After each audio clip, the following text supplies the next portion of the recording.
When I came into office, I changed the law on housing to create the housing fund and the housing levy. Why? Because one of the programs that has potential to create millions of jobs, and this is not just in Kenya, this is globally. And I changed the law because the Housing Act that was passed in Kenya was passed at the same time as the Housing Act in Singapore. The difference is that Singapore made progress on their program on housing. We did not. And so I changed the law. I know it was a difficult decision. We had a robust conversation in Kenya. Today, let me tell you where we are. Today, because of the housing fund, we have 160,000 people working in the housing program. 160,000. People who are not working a year and a half ago. Today, we have engineers, we have quantity surveyors, we have architects, we have electricians, we have masons, we have carpenters, we have steel fixers, we have a whole ecosystem of people who manufacture steel, people who manufacture cement, people who manufacture concrete, an array of businesses that have been created by the housing fund.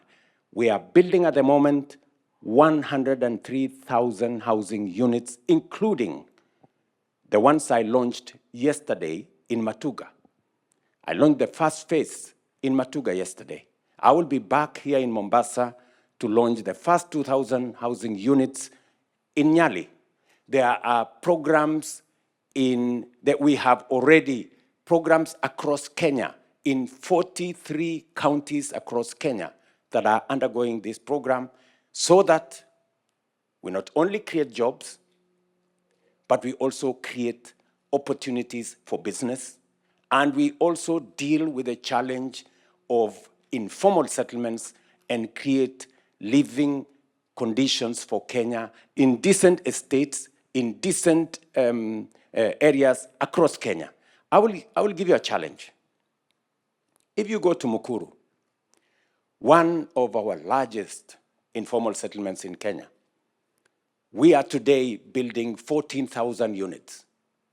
And in the next couple of months, before the end of this year, I will be giving out keys to some of those houses that are ready. And for your information, some of these housing units are actually social housing units. For the first time, a mama mboga or a boda boda or an ordinary Kenyan can own a house in a social housing program because they can pay 2,500, 3,000 every month and end up owning that house.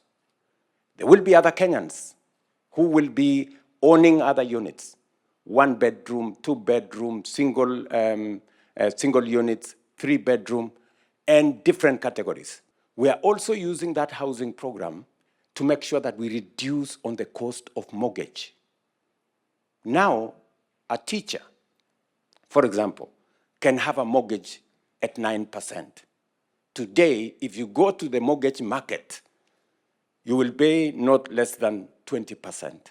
So we are not only changing the housing program, we are creating jobs. In part of our program is the digital superhighway. We knew very well that there is an opportunity in the digital space because the world is going technology, the world is going digital, and that is why even government of Kenya, we are taking our government services to the digital space.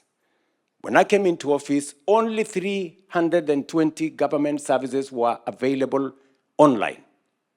Today, we have more than 20,000 government services online. And that space is important. And because we want to create more opportunities in the digital space, we are doing two things. Number one, we are working with companies like CCI, for example, companies that have contracts to work from remote, but work for companies in Europe, in America, in other areas. CCI, for example, is working with us. I went to launch in Ruiru their first unit where they are hiring 5,000 Kenyans who are working for JetBlue, companies in America, working from Kenya, and they are paid in dollars. That is one space. And what have we done? We have also done the second thing. We have changed the law on CDF. And we've changed the law on CDF so that it becomes possible for us as a country to invest in ICT hubs. And I have agreed with all members of parliament that every ward will have an ICT hub. I was there yesterday. I was in Kinango yesterday at the Technical Training College in Kinango. And I spoke to a gentleman called Juma. And Juma was telling me how he is making money on forex trading. And this is a student who is in Kinango. I went to Matuga yesterday. At the Technical Training College in Matuga, I met the same people who are monetizing their talent, people who are earning money on the digital space. And I have been to many parts of Kenya and witnessed many young people in Kenya who today, courtesy of our ICT hubs, they are monetizing their talent, they are working online. Some of them are students. In fact, very interestingly, I went to one school in one college somewhere in Nandi. And I met a gentleman called Brian. And Brian told me, you know, Mr. President, I work for an AI company in Germany. Mind you, Brian has never been to Nairobi. And he doesn't even have a passport. But he works for an AI company in Germany. He makes money. In fact, in that school, the principal told me, we are beginning to have a problem here in this school because some of these students, they earn more than the teachers. So, on the digital space, we are working round the clock. And I have told members of parliament, they need, and I want to ask citizens to demand from our members of parliament that the program we have on ICT hubs, there should be an ICT hub in every ward. We can connect millions of young people to jobs on the digital space, to e-commerce on the digital space, because what government is going to do, members of parliament are going to build the ICT hubs, the government of Kenya is going to deliver internet, the government of Kenya is going to deliver trainers, we are going to deliver computers. It is up to the young people of Kenya to monetize their knowledge, their talent, their expertise, and grow their incomes. That is program number 2. That is going on as I talk to you. We have already distributed 16,000 computers to all our TVETs in Kenya today, not tomorrow.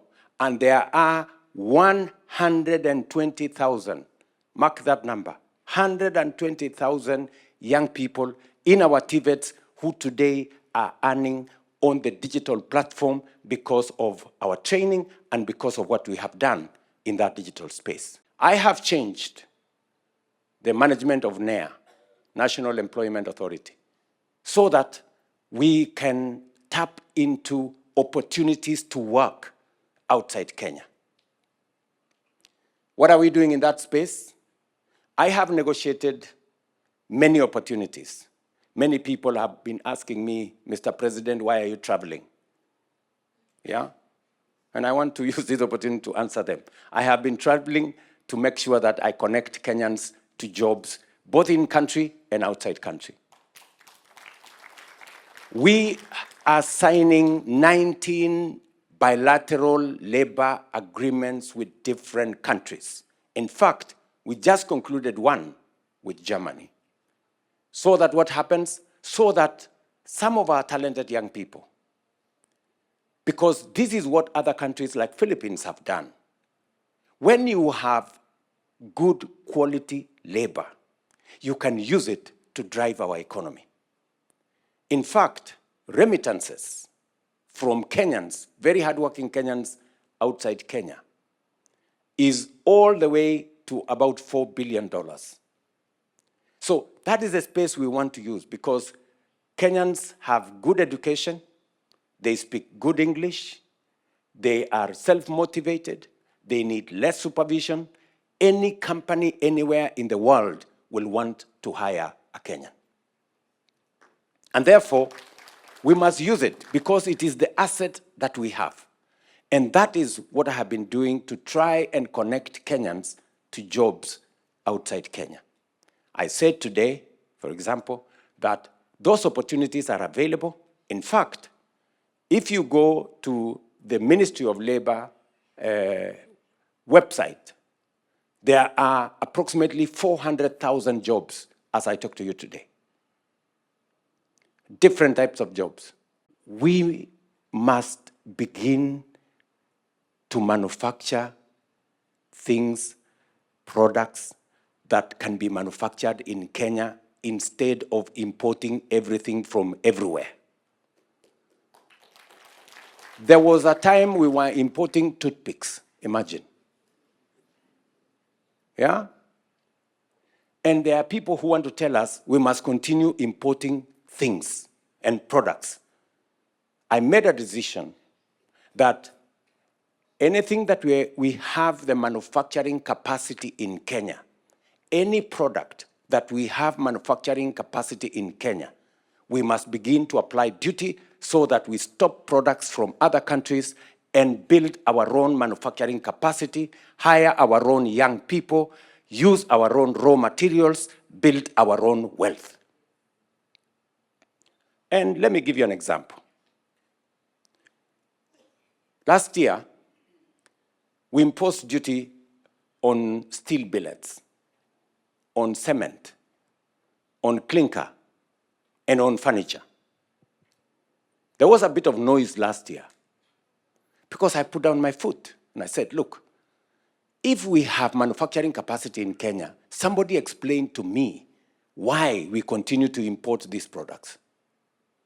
Do you know what happened?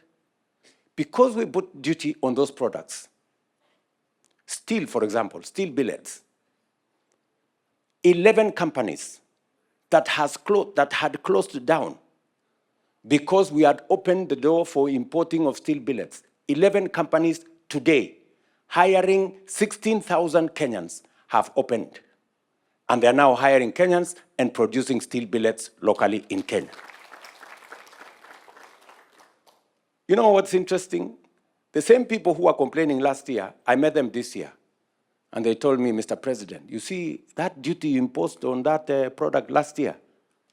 I told them, why don't you reduce it from 17% to 10%? They told me, no, keep it at 17%. Why? Because they had now invested in Kenya. They were producing those products locally. And do you know what? We saved 100 billion shillings of foreign exchange because of stopping to import steel billets. These are statistics that are out there, right? So it is partly why our dollar situation is stabilizing, because we have stopped importing things, products that we can manufacture locally. 11 companies that had closed down, steel companies have opened. They are hiring Kenyans. They are using our local products. Do you know what? I was in Taita Taveta today. And one of the things I'm going to do next month is to go to Taita Taveta, where we have iron ore, which we have been exporting as a raw material. And many people were telling us stories.